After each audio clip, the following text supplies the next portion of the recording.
Islam sangat memperhatikan pendidikan anak kita, sistem pendidikan anak kita, perhatian kepada anak kita. Karena ini semuanya pengaruh, semuanya pengaruh. Ucapan kita, berlaku kita di hadapan anak kita. 10 kata yang merusakkan perasaan dan hati anak kita. Yang pertama,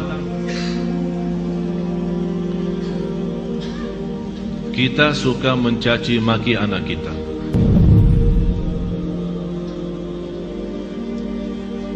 Ini sebuah bahaya, apalagi kalau kita lagi emosi. Dan saya selalu sampaikan kepada jemaah, kalau lagi emosi, jauh daripada anak. Jauh. Jangan jadikan anak korban.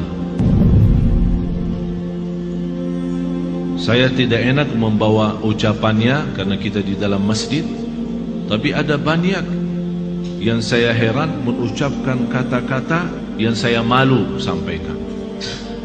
Sama siapa? Sama anaknya sendiri. Kalau sama orang lain kita malu mengucapkan, apalagi sama anak kita.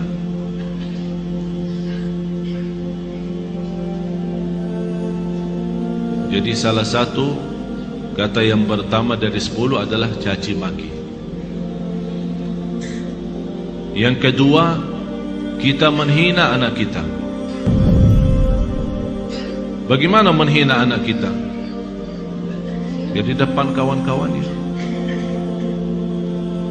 Kalau dia bersama kawan-kawannya di dalam kelas atau di sekolah, kita datang jemput atau hantar, tapi kita suka menghina anak kita di hadapan mereka.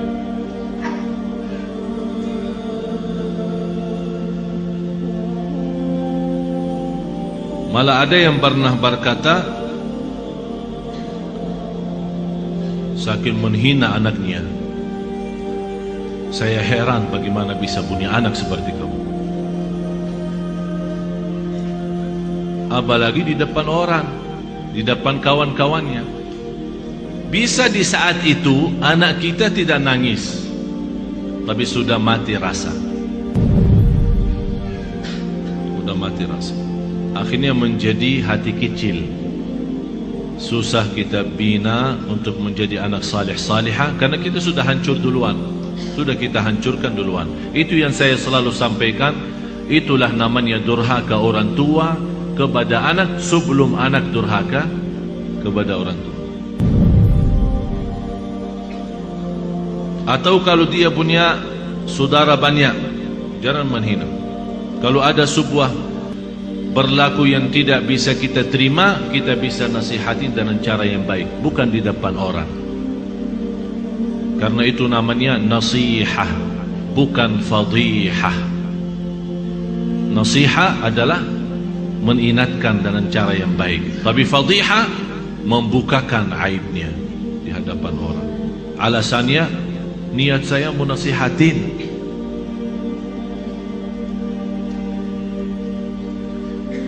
Yang ketiga, selalu kita suka membawa bandingannya dia sama orang lain. Ini lihat, abang kamu jauh lebih pintar. Ini lihat, anak itu luar biasa. Kamu tidak bisa seperti mereka. Itu tidak bahaya itu. Ini mengakibatkan apa? Kecil hati. Yang kedua, benci sama orang itu. Akan menimbulkan rasa benci. Jadi akan selalu berlawan. Di mana ketemu kalau diajak main tidak mau sama. Karena kenapa? Karena kita selalu bandingkan ini A sama B. Apalagi kalau dia punya adik-adik yang lain. Coba adik kamu, abang kamu, kakak kamu, pintar bacaannya, pintar najinya, pintar salatnya. Kamu apa sih? Ini mohon maaf, ini bukan sering terjadi, malah saya sendiri mendengar di hadapan saya ibu yang membawa 3 anak yang dinyakiti perasaannya 1.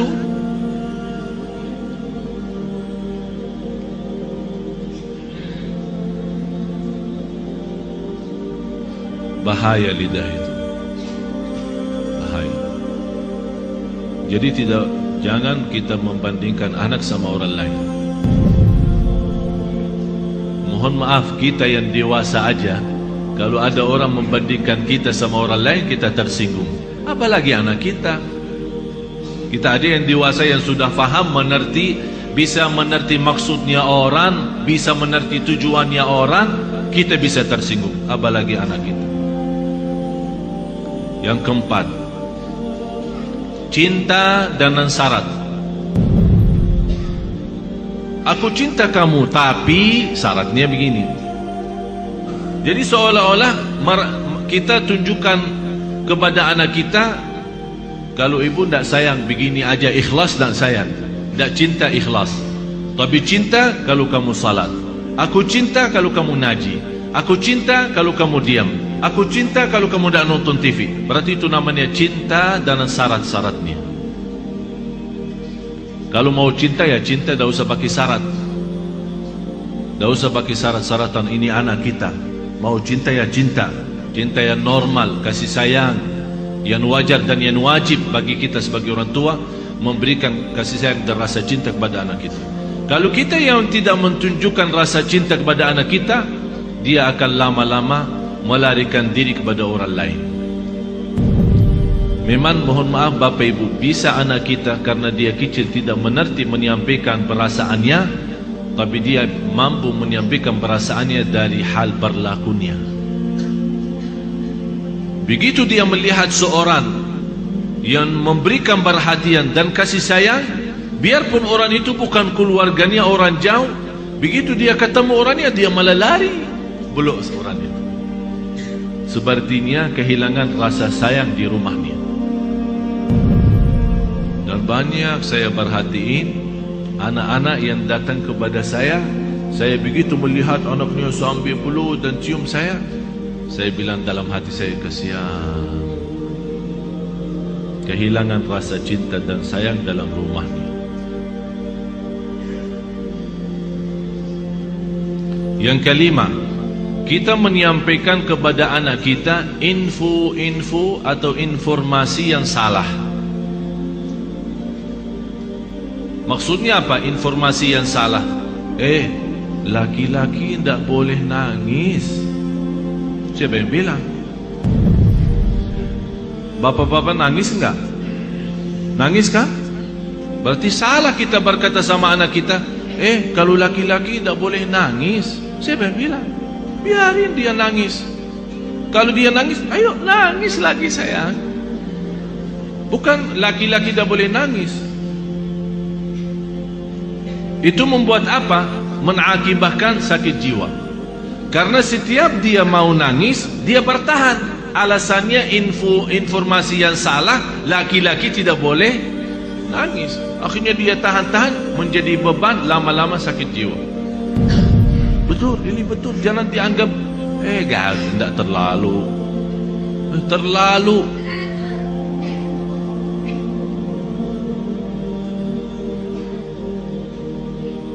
Yang keenam, ini yang lebih bahaya.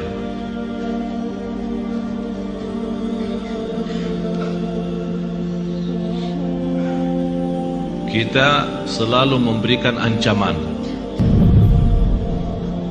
Ayo makan habisin, kalau tidak datang hantu.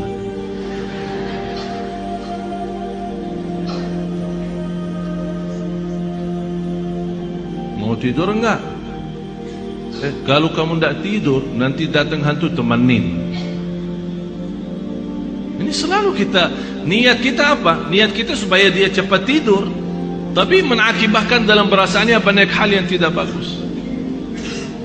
Padahal anak kita dari sisi psikologi jiwa dan akal, dari usia 2 tahun sampai 6 tahun dia mampu menguasai 7 bahasa.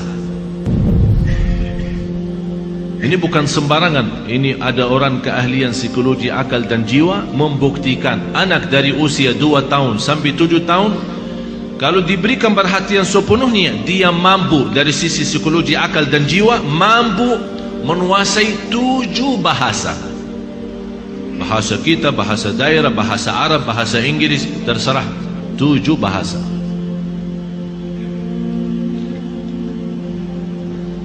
Tapi kenapa kita sia-siakan kesempatan ini yang masih luar biasa? Kenapa kita siakan?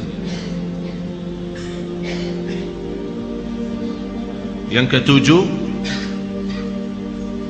kita selalu melarang anak kita berlaku sesuatu tapi tanpa sebab. Artinya tanpa menjelaskan kenapa. Tak boleh ini. Dia minta sesuatu, tidak ada. Saya mau ke sana, tidak boleh. Saya tidak ada, diam sini. Jadi kita suka larang, tidak boleh, tidak ada, tidak bisa, tapi kita tambah menjelaskan sebabnya. Kalau anda mau larang, tolong jelasin sebabnya. Tak boleh nonton TV kalau sudah malam, karena nanti mengganggu matamu. Ini ada alasan kenapa kita larang. Kalau makan sampai habiskan makanannya, karena di dalam makanan ada barakah. Kita tidak tahu di barakahnya yang di mana.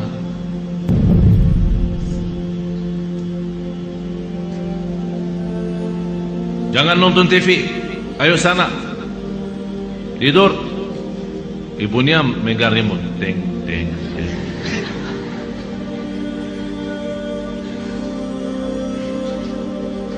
Anak kita bisa pendiam ya. Mungkin ada di antara anak ibu-ibu yang suka lawan. Tapi ada yang diam sudah masuk ke kamarnya. Tapi Allah Maha tahu perasaannya apa di saat itu. Dilarang nonton TV, malah ibunya enak-enak nonton TV.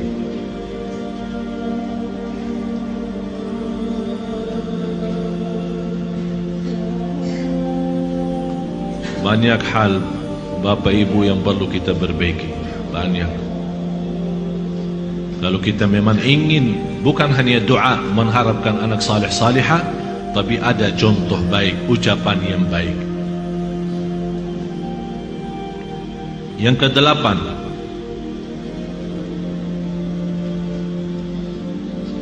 menghancurkan perasaan atau menghancurkan kepercayaan anak terhadap dirinya. Kamu bodoh selama-lamanya, tak bakal jadi pintar. Astagfirullahaladzim. Ada orang sejahat itu. Jadi walaupun dia sudah ada niat untuk berikhtiar, berusaha, kita sudah habis-habisan, tak ada. Memang kamu diciptakan oleh Allah bodoh seperti ini. Saya nyesal punya anak seperti kamu. Saya benci hari kelahiran kamu. Bapak Ibu, saya mengucapkan ini bukan dari saya. Saya punya telinga mendengar apa yang kata orang. Masa saya benci hari kelahiranku, hari kelahiran kamu? Jadi seolah-olah mengikatkan hari kelahiran anak kita hari misal Sabtu. Jadi saya benci Sabtu gara-gara kamu. Ya Allah, ini sudah betul-betul menghancurkan total anak kita. Yang kesembilan, kita berdoa terhadap anak kita doa yang buruk. Saking kesal perasaan kita sama anak kita, dan dia keluar dari rumah tanpa minta izin dan ridha kita, langsung itu mudah-mudahan kamu celaka. Rasulullah sallallahu alaihi wasallam melarang orang tua mendoakan anaknya buruk. Kalau terjadi diijabah doanya akan nyesal, kata Rasulullah. Biarpun ibunya, biarpun bapaknya betul-betul sakit hati sama anak, begitu dia mendoakan celaka, terjadi kecelakaan itu, pasti dia nyesal dan sedih, bisa nangis, dan bisa tidak memaafkan dirinya terhadap apa yang telah dia ucapkan.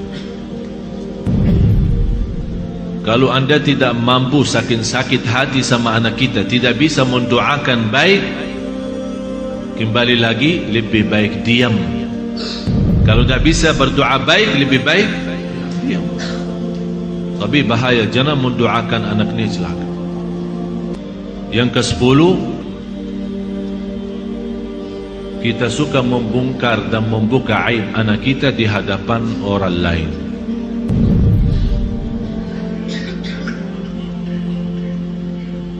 Ini anakku dah ada malunya, kalau tidur suka kencing di atas tempat tidurnya, suka buang air di tempat tidur. Capek aku setiap hari bersihin tempat tidurnya karena bekas kencingnya. Ini kan dicerita sama kawan-kawannya di sekolah. Apa yang akan terjadi? Kawan-kawannya apa? Senang atau gimana? Kesempatan kan? Setiap dia tanya,